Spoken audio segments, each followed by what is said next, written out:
Y el gobierno busca contener los efectos económicos de la derrota. Vamos a hablar de esto con Jorge Liotti, que está aquí con nosotros. Bienvenido, Jorge. ¿Cómo estás, Eleonora? Muy bien. Bueno, una jornada realmente muy intensa, que yo te diría que es la primera de asimilación de los efectos que ha provocado la derrota electoral del gobierno sobre la economía.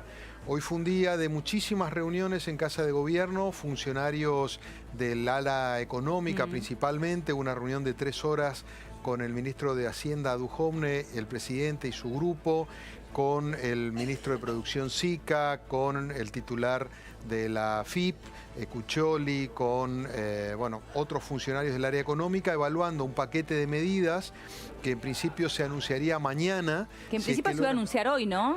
Mira, en realidad hoy se acordó que iba a ser antes del jueves, o sea, mañana o el jueves. Sí.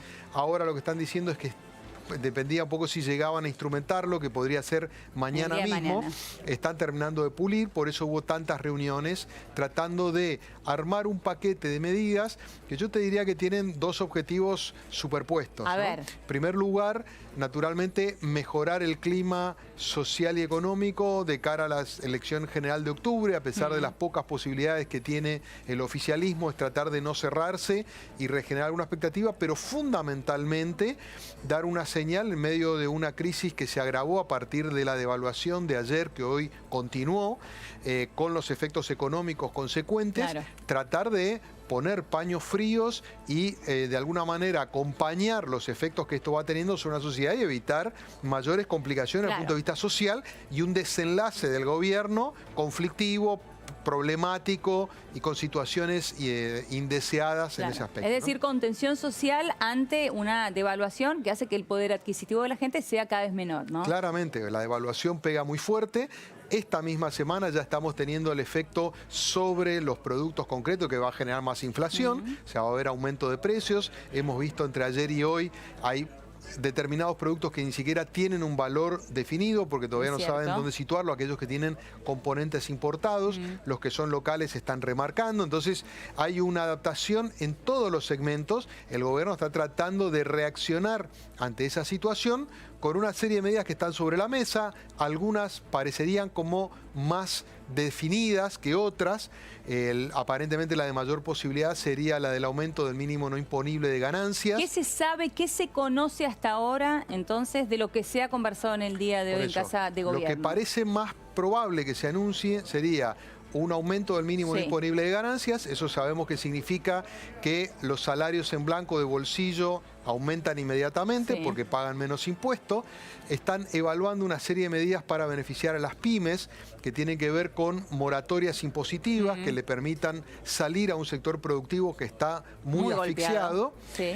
Un adelantamiento de las actualizaciones de haberes jubilatorios y una mejora del salario mínimo vital y móvil. Serían estas las medidas que tienen mayores posibilidades. Se habló mucho hoy también de un aumento de retenciones para compensar lo que no se percibiría por estos cambios impositivos, que hoy salieron a aclarar que no estaría en el paquete. Igualmente, digámoslo, la última vez que se decidió el tema de las retenciones hubo una ida y vuelta y al final sí lo hicieron con el pedido de disculpas de Macri. Habrá que ver cómo termina jugando. Una discusión en aquel momento dentro de la mesa de decisiones. Por un lado el ministro de Agroindustria, en aquel momento Luis Miguel Echeverri, hoy también, pero no es agroindustria, sino que es el Ministerio de Agricultura, Ganadería y Pesca, ese es el nombre que tiene el ministerio de aquí en adelante, pidiendo que esto no se lleve adelante, ¿no? Por el otro lado, Nicolás Duhovne diciendo esto es necesario. Obviamente, en aquel momento habían dicho que no, después al final fue que sí. Por eso digo, tomémoslo un poco con pinzas. Se supone que por ahora no, pero bueno, hay que ver después cómo compensan el bache que le deja al resto.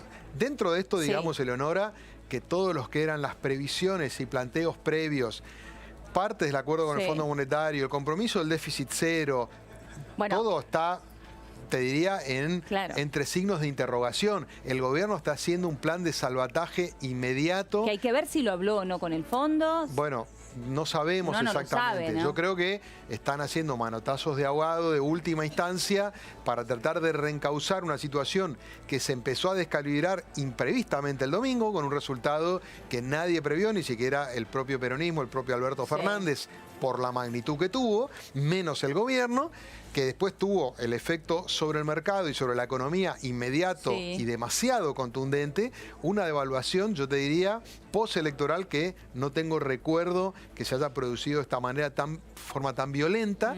Entonces el gobierno está en una situación de administración de crisis muy complicada. Dentro del gobierno, además, yo te diría que conceptualmente hay dos líneas. A ver. Hay una que trata de plantear la idea de que todavía es posible revertir la situación, la derrota electoral, que hay que mirar a octubre, sumar votos, etcétera, etcétera. Y hay un sector que dice, mire, no nos engañemos, esto ya está jugado. Está jugado. Empecemos a hacer un esquema de transición, a dialogar con el peronismo, a tratar de tomar medidas que amortigüen un poco el efecto de acá hasta diciembre, que se haga cargo el futuro gobierno. Bueno, estas divisiones están. Hoy hubo una serie de reuniones complementarias a esta que estamos contando. A la mañana se reunió Elisa Carrió con el presidente y Mario Quintana. Ella instigó, instaló, inclusive lo hizo público, esta idea del tema del mínimo no imponible, el tema de las pymes también. Y ella lo hace planteando la idea de que todavía se puede revertir el resultado electoral. De hecho, eso mismo, ese mismo mensaje dio esa noche, ¿no? Exactamente. Cuando nadie esperaba que ella fuese a agarrar el micrófono y hablar. Bueno, ella lo que dice es que en realidad ella quiso hablar antes que Macri para dar esta arenga y después venir a Macri y dice, bueno, es la primera vez que encuentro una persona que se quiere hacer cargo de la derrota. Dice que no la dejaron y que Macri quiso ser el primero en hablar y por eso ella después volvió para hacer esta arenga posterior, ¿no?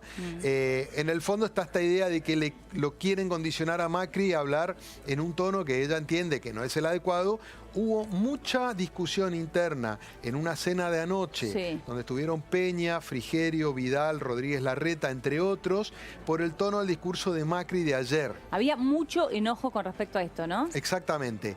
Que le parecía que, inclusive internamente, que no era el tono, no era el mensaje, que no hizo bien en responsabilizar al kirchnerismo, en culpar de alguna manera a los votantes que no votaron al oficialismo, porque de alguna manera los responsabilizó de lo que estaba ocurriendo, diciendo, esto es solo una parte de lo que puede, una muestra de lo que puede ocurrir. Por haber votado de esta manera, esto es solo una parte de lo que puede ocurrir. Como estaba corriendo de su responsabilidad, desguarneciendo a la población. Entonces, hubo mucha discusión con esta cuestión. Y que habló más bien como candidato más que como presidente, ¿no? Sí, yo te diría que habló como una persona enojada y golpeada por una situación imprevista. Pero bueno, no deja de ser el presidente de la elección ante un día de una corrida cambiaria importante que tiene que llevar tranquilidad a la población, ¿no? No cabe duda, pero hay que hacer la salvedad. Es como, viste, un boxeador que recibe una piña y no sabe ni siquiera de dónde vino, no la pudo ver venir. Quedás conmocionado y te cuesta un rato hasta que te recomponés y sabés cómo tenés que volver a ponerte en una posición para, en todo caso, volver a pelear. Yo creo que lo que pasó el domingo a la noche, con un Macri que inclusive sale a admitir la derrota antes de que estén los números, una cosa realmente, y ahora estamos también redescubriendo que en realidad ya había números, que el gobierno los frenó por una media hora más al menos, o sea, ya se podían haber subido el número del 10% de la provincia de Buenos Aires que pidió Servini de Cubrida, lo frenaron para que hable Macri primero y después vinieran los números, ¿no? Claro, Entonces, ahí hay una imagen que no era la mejor, tampoco la de ayer.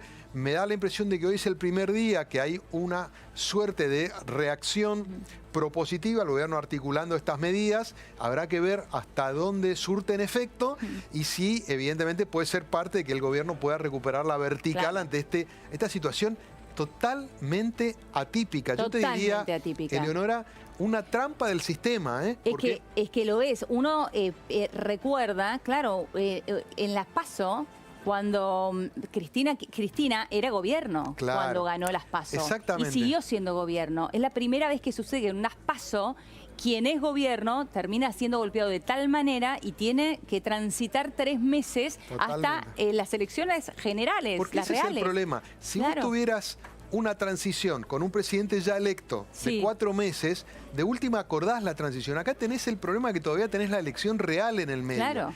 Como vos recordabas, desde que se instrumentaron las PASO hubo 2 elecciones presidenciales.